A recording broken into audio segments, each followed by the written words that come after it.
Buenas tardes amigos de México, Honduras. Estamos agregándole memoria a una computadora Dell.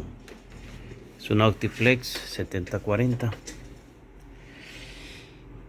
Y pues no tiene nada de extraño. Lo único que quiero que vean es que pues, todo está hecho en China. Ahí. Made in China.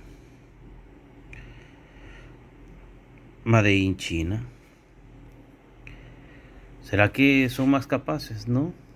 Es simplemente la oligarquía, las empresas enormes, los políticos han orillado al comercio, implantando en Latinoamérica y en Estados Unidos el neoliberalismo, la liberación del comercio, pero en contra de sus propios países. En Estados Unidos ya no hay fábricas, las hay son muy pocas. Esta marca es originaria de Estados Unidos, la Dell. Se fabricaba en California. Tiene muchos años que ahora se fabrica en China. Bueno, vamos a darle a aquí.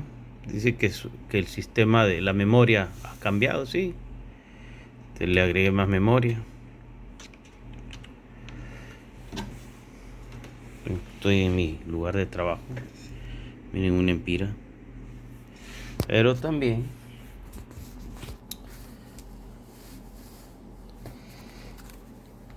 les quiero enseñar.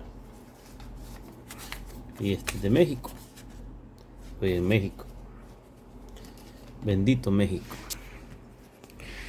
Ya, es muy rápido.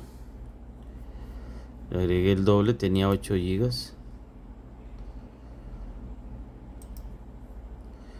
Le agregué 4, ahora tiene 16.